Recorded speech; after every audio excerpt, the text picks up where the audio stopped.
Oh, hey, how you doing? My name's Ron Taylor. Richard, you sent me an email the other day and gave me a call. This is me. Might not be all you wish for, but here I am, buddy.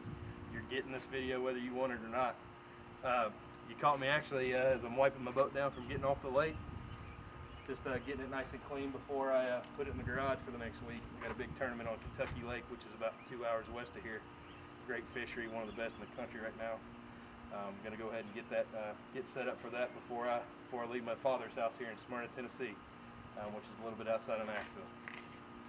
Figured I'd hop on in the boat and show you a little bit about what I fish with, how I fish, and just generally give you a conversation of who I am.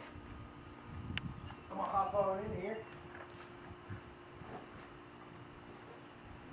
watch my head, grab my nice cold beer, because that's what I do with my friends on the weekends.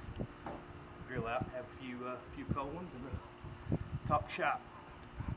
So basically what I fished with this weekend, water temperature is about 81 degrees here, summer pool.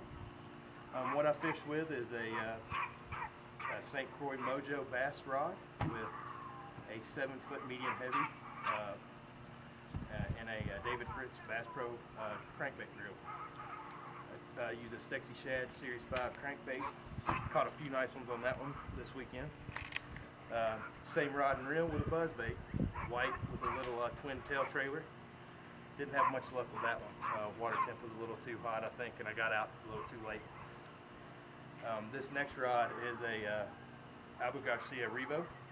This is a great reel, has wonderful bearings. It's a good worm rod and good Carolina rig rod, which I was fishing with.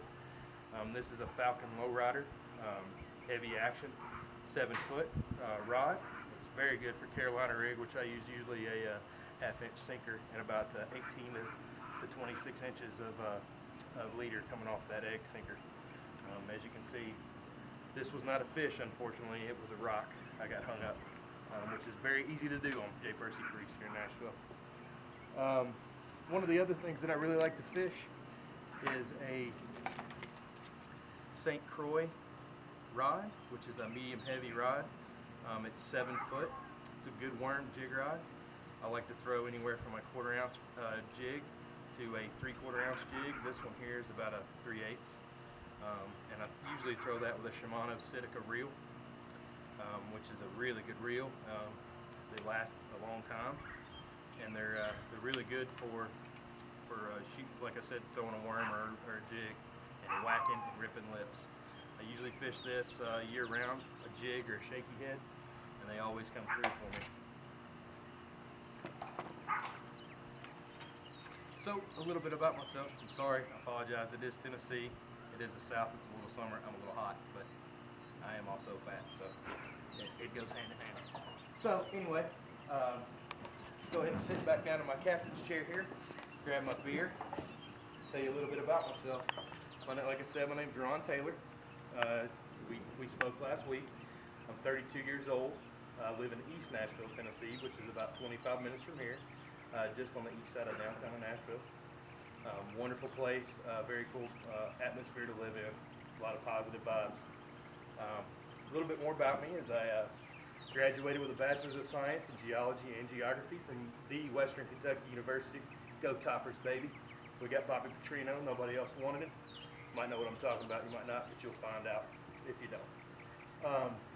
Also graduated from Lipscomb University here in Nashville, my graduate degree in sustainability. Did that last year, so I'm real proud of that. I worked as well as also went to school full-time and got married. My wife is filming this, so she'd tell you how stressed out I was, but it was worth it. So a little bit of how about I started fishing. Moved to Tennessee from New York, the great Empire State. But when I lived in New York, I did a lot of saltwater fishing when I lived on Long Island. A couple of buddies that I met up there had a boat. We did a lot of striper fishing, a lot of buoy fishing, a lot of flounder fishing in the Long Island Sound on the Great South Bay. Well, then I moved to Syracuse area and met another good buddy of mine now. He's actually a guide on the Salmon River now for fly fishing for salmon, trout, steelhead, and brownies. So actually got him back into fishing when I moved up there, and that's all I did was work and fly fish. And we caught some tremendous salmon up there. It was amazing. So when I came back down to Tennessee, originally from Kentucky, Bowling Green, Kentucky is what I call home. When I moved to New York, I moved down here after that in Nashville. Started fishing in a club called the F3 Bassmasters in 2006. And then I made it to state with them, and I placed 53rd in the state at the state tournament at Kentucky Lake. So there was about 300 boaters. So I did pretty good that year. The next year I thought I'd try out the Bassmasters Weekend Series here at the Tennessee Central Division as a non-boater. I didn't actually have a boat at the time, so fished it as a non-boater, and then actually made it to 7th in state. And oddly enough, I keep that 7th in the region. Oddly enough, I keep that little plaque right here in my boat. It's good luck, buddy. So I made it 7th in the region. This put me into the national tournament. That was on Lake Norman in North Carolina, where actually have a pretty good story behind that. I was a non-boater, fished it for about a week with a buddy of mine. We pre-fished prior to the tournament, knew the lake in and out, literally.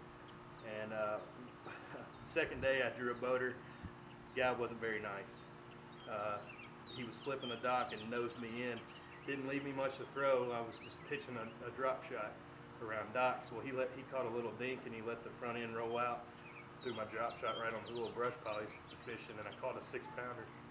Fish came up out of the water. I only had 6-pound test on, so I let the fish take me around the boat, and as he went to net it, he snapped my line off of the net. That was a $1,500 fish. Cost me $100 grand to fish for, and because of that, I came in 83rd instead of the top 25 as a non-boater in the country. So, due to that little fact, I hope I never see that guy, by the way. Almost threw him out of the boat. But what got me started on all of that was when I was about 5 years old.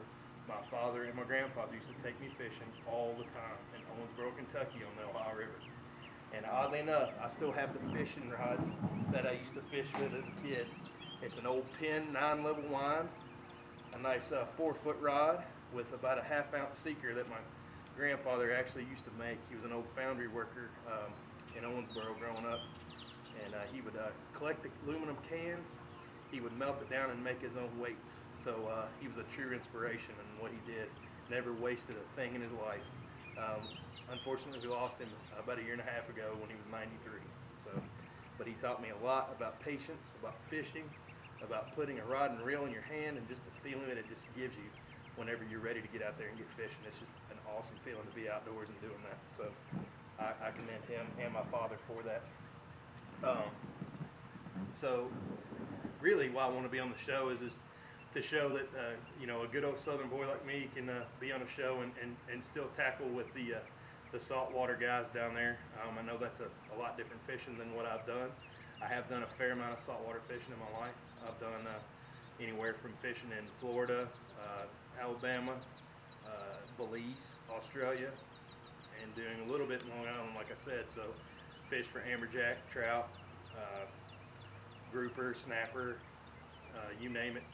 We fished for it for the most part, except for the big game like tuna and blue marlin and what like that. I've never done that, but definitely going to do that. It's on my bucket list. So, I mean, a little bit more about me, and going in is why I think I'd be great on this show is because I'm just an overall nice guy. I like to have fun, and I'm going to come into that show just showing you guys how a good old boy can make it happen. Doesn't matter what challenge you put me in, I will do my best to win it. And I'll tell you a little bit about why. Every Sunday, a group of about 12 buddies of mine and I play football every week. We are so competitive. We get on each other. We yell at each other because we want to win.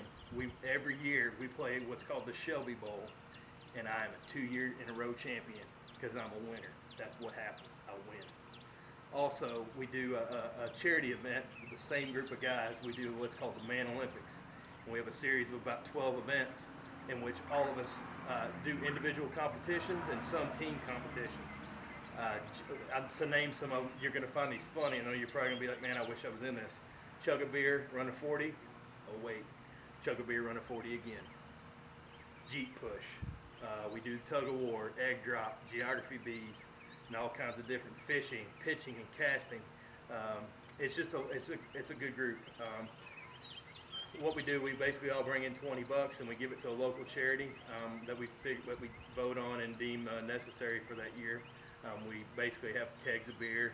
We do a lot of food and just have an overall good time. All the wives come down, and we just really have a good time for all the competitiveness. We're all super competitive, and we all want to win for a reason because we love it. We love winning, and it's in my blood. So, I mean, I hope you guys pick me. I'm here to win. I want to be there to win. My brother lives in San Francisco. I want to come out to San Francisco and after I come off this show and be like, yay, this is Ron. He's from Kentucky. He made it happen on that show. I want to be the winner for you, for the group, and for everybody around. I want to represent Nashville proud, Southern proud, and I just want to rip some lips and make it happen. Hope you enjoy this. Looking forward to hearing back from you, Richard, and I hope you have a good day, buddy. Thanks, man.